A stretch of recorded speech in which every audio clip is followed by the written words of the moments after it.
Orks! Everyone loves them. Whether you're a follower of Chaos or a loyal servant of the Empyrean, everybody loves these big, green, lean, mean, and keen fighting machines. Indeed, Warhammer 40k would not be the same without these 7-foot-tall, genetically engineered war mushrooms of death and destruction. Now this may surprise you, but the Orks are a simple people, and there is one rule that governs not only their society, but their culture and even their religion above all else. The biggest is the bestest. Hence the biggest orc is the bestest orc, cause you gotta listen to the boss. If not, he'll crump you real good. And most people think that the biggest orc there ever is and the biggest boss of the orcs is none other than Ghazghkull Mug Uruk Thraka. But what if I told you he's not actually the biggest orc? What if I told you that he's not the fightiest orc? And what if I told you that there is in fact an orc that is bigger, greener, and meaner than Ghazghkull?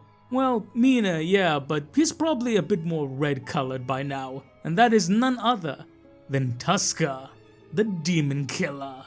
But without any further ado, ladies and gentlemen, let's get on with today's video. So some of you may have heard of Tuska before, and a good chunk of you may have in fact not, considering his story came out, what, roughly 10-ish years ago? Nope, 10 years ago was 2016, this came out in 4th edition. Jesus Christ, that's nearly 20 years ago. But to explain the story of Tuska Daemon Killa, and to explain why it's so important, we gotta talk a little about Orks first. The story of the Orks goes all the way back to the War in Heaven, essentially the prehistory of Warhammer 40k. The War in Heaven was the greatest, most devastating war in all of Warhammer 40k's history, between the Old Ones and their various created races, and the enslaved Necrons underneath the Khorne, the Star Vampires. And the War in Heaven was going pretty bad for the Old Ones towards the end. Thus they began creating more and more races to help them combat the vile Necrons and their evil Khorne masters. This includes humanity, the Eldar, and of course, the Orks. But they weren't known as the Orks back then, for they were known as in fact the Krork. Now what exactly a Krork is has been up for much debate, at least to the exact specifics. Basically they were bigger, stronger, meaner, better versions of the Ork. Smarter too, but we've never actually canonically seen a Krork. Except for the one time that we know that Prosan got one frozen in his vault. But to be honest, there's so much shit in Prosan's vault that we will never see, it's kind of a moot point. But a good way that I like to use to describe it is as such. If an Ork is a guardsman, a Krork is a space marine. They are better than Orks in every single shape, way and form. Because they were created by the Old Ones to be the perfect biological warrior weapon. For those who don't know, Orks recreate by spores. When an Ork gets explodinated by a bolt gun, his spores will then cover the area when she died, his corpse literally becoming the next spawning point for the next generation of Ork life. And that's not by accident. The Old Ones did this on purpose. Orks grow their food, a la squigs and grots sometimes, from their own spores, meaning that in theory they're an internal supply of not only warriors, but also food to feed them. In addition to this, Orks have a unique psychic presence. Basically, the more Orks gather together, the more powerful and more knowledge they collectively get. This is known as the Wa effect. Whilst it's a little hard to describe and some authors have taken liberties here and there, in broad strokes it's this: the more Orks you get together, the more of that collective psychic knowledge they unlock. Basically, once an Ork reaches a critical point, they start building mech suits. From there you get knob armor, and then from there you can get the big mechs, and then gargants eventually, and then spaceships and everything. Basically, the more Orks there are, the more technologically advanced you could say they become, even though saying that out loud feels kinda wrong. It's not wrong, but sure as hell ain't right. But then, if the point of it is getting more and more Ork, how do you organize them? Well, you can't have anything complex, and by the nature of everything going on when they were created, you're going to have something that required a lot of moving parts. It had to be simple, it had to be brutal, and it had to be effective. Thus, the Orks determine their leadership by one metric: how big you are. But things though, how does an Ork become big? Simple: by living long and fighting harder. The more an Ork fights, and the bigger and better opponents he fights, the bigger and better he himself will become. In fact, it's believed that this is how the Krorks became Orks. After the War in Heaven, the Krorks didn't have a foe as powerful as the Star Khorne to fight anymore, and with the Necrons going away they were left to their own devices, which then led to infighting, and since they didn't have a powerful foe to fight, this would eventually lead them to devolving. It's also believed that if an orc fights more powerful enough opponents, eventually he will become a Krork. It's believed that the beast as well as the war boss on Ulanor were potentially Krorks. It's also believed that Ghazghkull could potentially become a Krork. Again, never confirmed, but suggested that, and hell, it would make sense. To sum it up, the biggest orc is the bestest orc. The other orcs will follow the biggest orc, and the biggest orc is always he who has lived the longest, fought the hardest, and killed the biggest bosses. In addition, the bigger the war boss, the bigger and better his wires. Again, that psychic nonsense translates: the more the boys believe in the boss, the more harder the fight, and the better their equipment will get. That's all relative when you consider orc logic, but it makes sense. But there's your context. Now I can tell you the story of Tuska Daemon Killa, and then explain to you why he is in fact the biggest and the bestest orc. But rather than me just regaling you the story of Tuska Daemon Killa via my inadequate mouth, not the first time an orifice of mine has been referred to as inadequate, I don't know what that meant, I just had the urge to say it, I guess. Man, I got problems. Allow me to regale you with one of my favorite orky stories, taken right from Codex Orks, 4th edition. This is the story of Tuska Daemon Killa.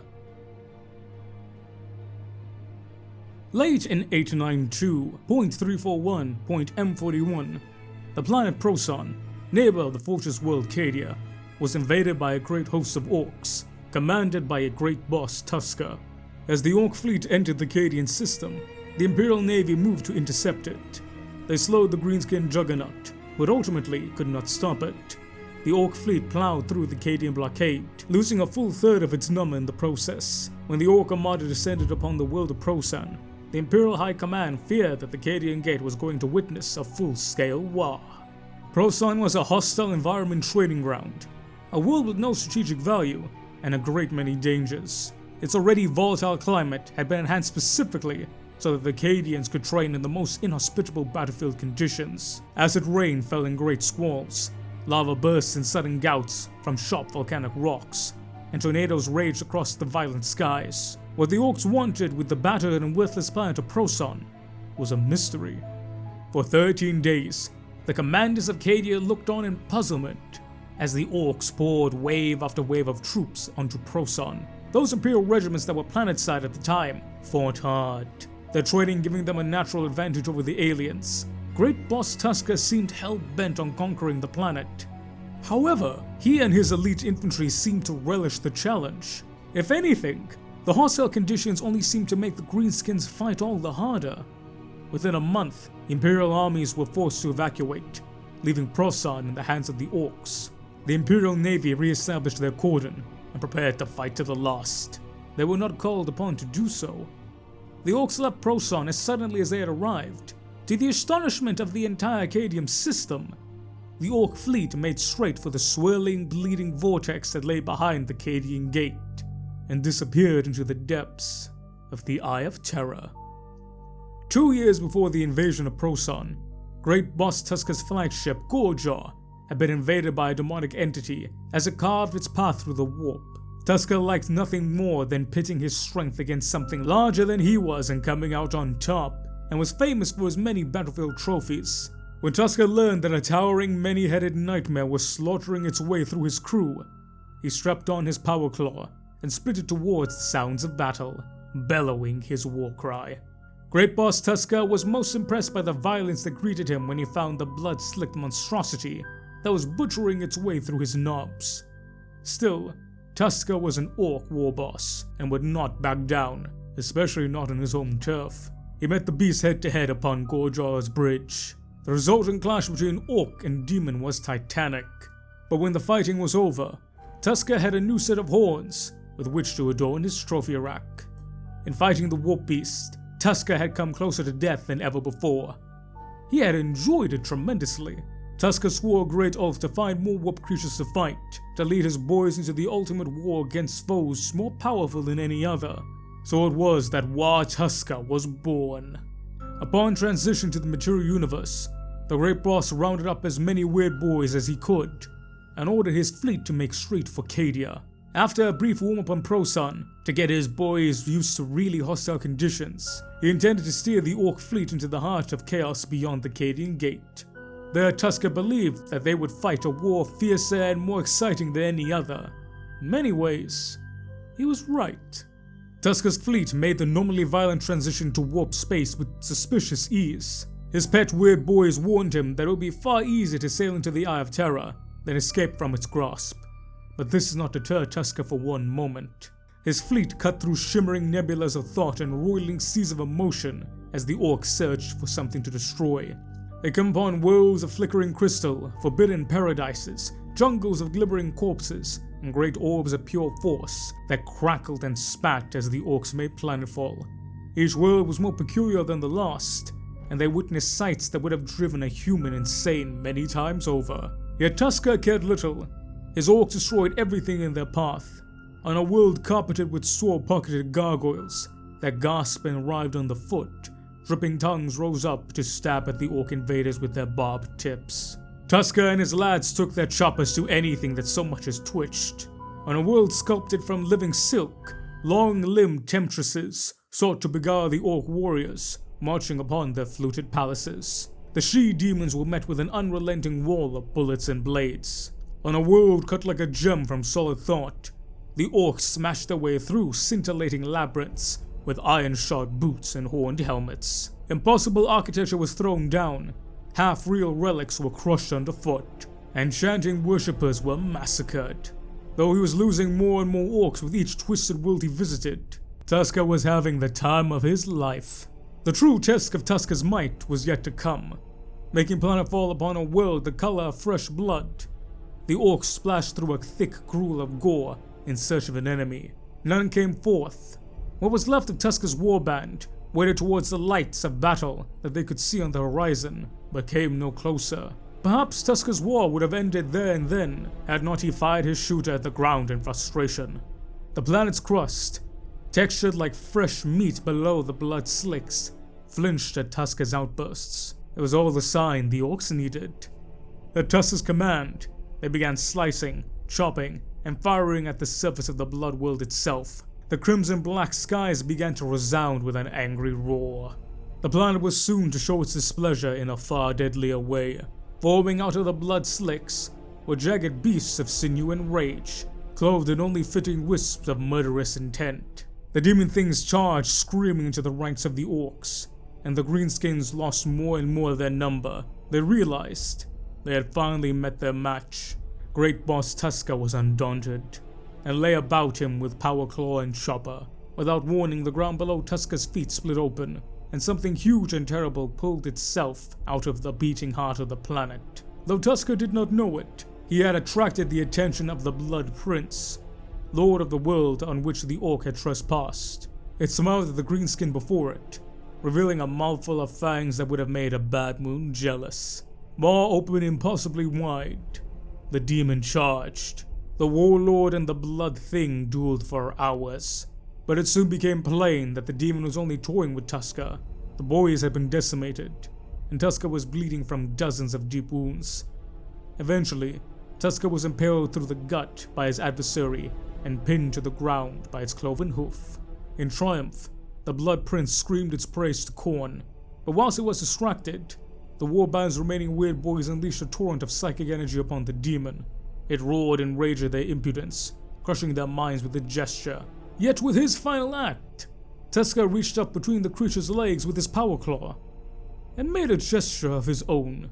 But Tuska's story does not end there. With every new dawn upon the blood world, Tuska and his Orcs find themselves whole again. They fight their way across the gory swamps in an eternal cycle of battle and death. Puppets of the Lords of Battle until the end of time. In many ways, Tuska had come home. Cody, I knew what the best for him was. The great boss Tuska. So before I say literally anything else, I just want to point something out. Tuska won by straight up nut-checking a demon prince of Khorne. I don't care about literally anything else. Tuska won that fight. He didn't draw, he won. Not just that fight, but every single fight these two bastards have had ever since, Tuska won. Because it does not matter how many times you impale or decapitate an orc, there is literally no way you can ever top reaching up at the very last moment with your dying breath and copping a feel from a blood prince of Khorne. God, I fucking love orcs. But that is the story of Tuska. Every single day he and his boys are resurrected, and they continue to fight against the demons of Khorne, again and again and again, day after day after day after day. What many would consider an eternal hell, to an orc, well, it's literally paradise, or heaven in this case. Fun fact, the orc heaven is just their two gods punching each other 24/7. So, yeah, this is pretty fair. And this is the time where I should probably mention full disclosure. GW have kind of forgotten about Tuska. They're not gonna ever get him back, ever. If they do bring him back, I don't know how they would, and I'd be very surprised, because if you remember what I talked about earlier when it comes to orcs, the more opponents and the bigger opponents they fight, the bigger and badder they get. And when you consider that this happened in M41 and we're currently in M42, Tuska has spent several hundred years in the warp fighting again after again, day after day after day, the demons of Khorne, the literal Satan of blood, death, murder, and battle. Meaning that he is without a single shred of a doubt the greatest, the biggest, and the meanest orc that ever did live. Because Ghazghkull only became the way that he did because of the intervention of Gork and Mork, which then led him to fight more and more and more crazy nonsense. But Tuska has been fighting straight up demons 24/7. He is way more powerful than Ghazghkull at this time. Because even though Ghazghkull has been one fighty orky, he cannot claim to be fighting 24/7 every single day. Though I imagine if he had the chance, he most definitely would. But during this time, a lot of people come to say that's not true. They claim that Tuska is stuck in a time loop. Essentially, Khorne just replays the same day over and over again. Which is not true, because I'll get to that in a minute, but it's really funny to me if Khorne was... Could you imagine being that demon prince though? Like, your dad just decided, you know what, this is so funny, I'm gonna make you relive this day over and over again, which means that your day ends with you getting nut checked by a fucking orc. Like, that's so funny to me. That might be better than the actual reality of it, but I wouldn't mind that ending. I really wouldn't. But I mentioned that there are a reason why he's not stuck in a time loop. And in fact, 2 editions later, we get more clarification from Tuska's story, taken from Codex Demons, 6th edition. It is no accident that a war rages across the Imperium. For over millennia, the Blood God has ensured that genocidal madness is spread across the stars. The galaxy knows no peace, and Khorne's power grows with it. On countless worlds, the clamor of battle resounds, each cry of agony a rattle in his honor. Each dawn sees ichor mingled with blood, and on a million fronts, each slaughter bringing its dish of fresh flesh to the table of the Battle Lord. Eldari and humans, demons and orcs, Tyranids and Tau, all are blood-stained playthings, writhing for Khorne's pleasure. There is no more striking example of this disturbing truth than the hordes of greenskins fighting under the watchful eyes of the residents of Khorne's fortress. The original orc invaders drew the Blood God's attention when they plunged headlong into the Eye of Terror, seeking more carnage. Their warlord, a truly unhinged big boss, the self-proclaimed Demon Slayer, had already made his mark on the Eye by taking the fight to the demon worlds devoted to Khorne's rivals. This Orc Lord's war proved unstoppable until it landed on a planet of flesh belonging to the Demon Prince, who could boast of Khorne's favor. The vast horde of the big boss was slaughtered to the last orc by the wrathful prince and his servants. But Khorne's delight at the sight was such that he ensured that the Greenskin Crusade would begin anew at the very next day. History repeated itself, again and again. The orcs showed no sign of despair or surrender. The Blood God was so impressed by their insatiable thirst for battle that he carried them off to his own domain, at the foot of the Brass Citadel. His finest bloodthirsty generals face the immortal horde of Demon Slayer daily. Each day sees great clouds of spores released by dying orcs, taking root and sprouting in the shadow of bone peaks.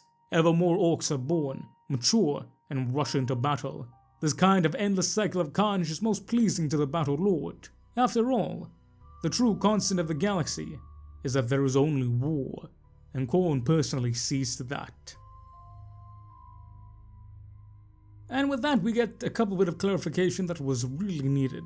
Firstly, he's not stuck in a time loop, because as it states there, Every single new day, new spores are created and thus new orcs are created, which means that it's a reoccurring thing. Also, Khorne doesn't really do time shenaniganery, that's way more Tzeentch's alley. It's a much more brutal method than instead of just reversing time, you have them born new again and like resurrected in a hoary, bloody flesh machination manner, and that fits Khorne way more. But with this, we get further extrapolation. We now know that Tuska is not just fighting against a demon prince of Khorne, he is fighting against Khorne's greatest generals, a la Bloodthirsters, and maybe even Angron really. I mean, it did say greatest generals, and well, Angron is that, and I don't think he turned down a fight against Nork. But this further reinforces the point. Tuska, at this very point, is the biggest, greenest, leanest and meanest orc that there ever is. Because not only is he fighting against the greatest generals of Khorne, aka greater demons, blood princes and bloody demon primarchs again and again, day after day, he's also getting more and more orcs. His orcs are replenished every day. And that's the thing about orcs, they grow really quickly. Which means that if he's been doing this over the course of hundreds of years, his war is not only back to what it was, it's multiplied immensely in size. And honestly, I don't really have much more to say about that. War Tuska is the greatest, the biggest and the baddest war. Because as I said, you've been fighting demons for hundreds of years 24/7. You are the biggest, baddest and bestest orc. So instead of me carrying on, I want to talk a little bit of will we ever see them again and what if we do see them again? Short answer, will we ever see them again? No, absolutely not. Probably, most likely, never. Because I think GW kind of ridding themselves in a corner. The only way that we would ever see Tuska come back is if it's like a time loop thing, but that would contradict the lore, but that lore is from 6th edition, so it wouldn't surprise me. There is, however, another way that we could see it happen. Tuska has the favor of Khorne, whether he wants it or not. So if he does come back to the material realm, let's say that Tzeentch does some time shenaniganery to reverse time and switch him back, you know, where he is in modern day 40k, but as he was when he first entered the warp. He would still be a war boss with the blessing of Khorne. Now, demonic orcs aren't really much of a thing. I think they have existed in one episode or another. I can't remember any off the top of my head and I didn't really look into it, to be frank. But it would be interesting to see a war boss patronaged by another god. Right now, the only patronage of deities, quote unquote, that the orcs have is Ghazghkull, Mag, Uruk, Thraka, you know, prophet of Gork and Mork. So it'd be very interesting to see how he would interact with that. Would Gork and Mork be upset at Khorne? Would they be like, hell yeah, let's fight? And what would other orcs think of this? Would they follow in Tuska's steps? Would he begin leading pilgrimages, quote unquote, into the warp again and again to build more orcs? Unlikely giving orcs. The most likely thing, in fact, is that he's just gonna come out and start swinging shit until something puts him 6 feet under, as the orcs are wont to do. But from the realistic point to the fun point, what if Tuska does indeed come back? If Tuska and his war just get spit out of the warp, they are going to be absolutely monstrous. As I mentioned earlier, orcs are the devolved versions of Krorks, and they got that way because they did not have enough enemies to fight. You consider with the orc psychic nonsense is heightened in the warp because everything psychic is heightened in the warp, and the fact that they're fighting some of the worst and most terrible foes, there is a high chance that they could become Krorks by this point. At least Tuska himself is and maybe some of his knobs. Having an actual Krork war come back would be devastating for everyone. Khorne will be having the biggest hard-on in his life because Tuska and his demon boys will be going around killing everyone and everything, be they orc, imperium, demon, anything. The galaxy is going to get a fresh taste of hell, and that hell is colored green. And a straight up fight between Gaz as well as Tuska, you may think, oh no, Tuska will win, but it's not that clear. Essentially, Gork and Mork have kind of given Ghazghkull a cheat button. Essentially, when he finds an opponent that is hard for him to fight, the gods essentially give him just enough juice to fight that opponent. Which means that in theory, he always gets a power up when he most needs it. Kinda like Power Rangers. Y'all remember Power Rangers? I miss Power Rangers. Yet there's nothing stopping Khorne from doing the exact same. Which means that if they two ever fought, we essentially have a stalemate of epic proportions. An orcish war to end all orcish wars. Though, that's the thing, it would be an orcish war but it would also be a demonic war. Gork and Mork would be being fed by this because, you know, orcs. But can we imagine how much juice Khorne is going to get from this? Khorne does not care from whence the blood flows. or in this case where the mushroom flows, so long as it flows. Which means that if you get an eternal war of Croc magnitude, one powered by Orc, the other powered by Demon, Khorne could potentially become the strongest of all the Chaos Gods. Because again, a 24/7 war, feeding the God of War, there's a good possibility there. Which in turn may lead the other 3 Chaos Gods doing something about it. The Chaos Gods hate a lot of things, but the one thing they hate more than anything else is letting their rivals get the better of them. Which means that there's a good chance that the other Chaos Gods will come together and either empower their own Orc champions or help Ghazghkull defeat Tuska because they don't want Khorne to win. That wouldn't really work because, you know, Orcs don't care about that shit. Or they could inhabit other races to get them doomed for them. Humans being the most common example because, well, humans are easy like that, the sluts we are. But it brings a lot of interesting questions and points. There's so much here when you consider the powers of the Orcs and the powers of demons, because both are relatively similar. Both of them run off the warp to some degree and run off belief again to some degree. But as cool as this is, ultimately it is a moot point. GW has forgotten about Tuska, and while he's still technically canon, he's gonna be locked away in the bowels of hell fighting getting bigger, leaner, greener, and meaner for the rest of his days. And GW will never touch him, because he's happy. And damn it, let the man be happy. That and they wrote themselves in a corner, so instead of waking up and getting out of the hotel room, they're going to sit in the cuck chair and enjoy it, like the good little boy that they are. But hey, I guess everybody has something that they're into. And for Tuska, as well as Khorne, that is blood, battle, and butchery. And there is plenty in the Brass Citadel. But yeah, ladies and gentlemen, thanks so much for watching. I do love and appreciate every single one of you. Thank you so much, it means the world to me. Let me know down below, who do you guys vote for in Tuska versus Gaz in the Orky grudge match of the century?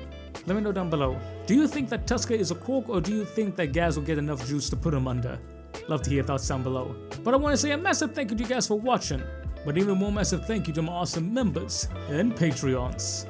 Shout out to brand new members, Mr. Robert Makarovich and Malpus-SB1XE, who joined at our private tier. Welcome my brethren, thank you oh so very much. And I do hope you guys enjoyed your stay. Shout out to my Lieutenant tier members, Miss Eddie 3, Miss Majora of the Void. Shout out to my Sergeant tier members, Mr. Damiak, Mr. Warsmith Fireheart, Mr. Andy McGee, Mr. Bowen, Mr. Sean R07, Mr. Matthew Merrill, Mr. Sergeant Cossack 68W173D, and Mr. That Guy. Shout out to my Corporal Gym members, Tremel the Math Kitty, Lord Rosarius, Tech Priest Toaster, Mr. Bowen, Shauna Smithers, Gentle Salamander, The Witch of Warhammer, Major Doshinet, Edward King, and Mr. Overanalyze This. Finally, but certainly not least, shout out to my Rarity members, Mr. Thomas Lawns, Mr. Ivan_SPW, Mr. Monkey Man, Mr. Michael Ayeda, Mr. Diego Castro, Mr. Fortis Unum, Mr. CMDNA, Mr. Eric Massaro, Mr. Dom Marek, Mr. Ken_Sakura 333, Mr. Adrian Van Vuren, Morally Bankrupt, Matthew Peter, Joshly 1320, Adrax1, Mr. Ethan Elam, U7L, and Mr. Kiri Khan. Thank you, I love you and appreciate you. Some table memberships get a bunch of awesome benefits behind the scenes stuff, early access to these videos, not to mention my love and support. But remember, this will always be free, so whether give your boy a dollar or not, I will love you just the same. Mwah! But ladies and gentlemen, up in the General Rally 101, you've been beautiful, awesome, and amazing people. Thank you so very much for watching. And we should say hello there, boys and girls. And I will catch y'all next time. Dismiss, Rangers!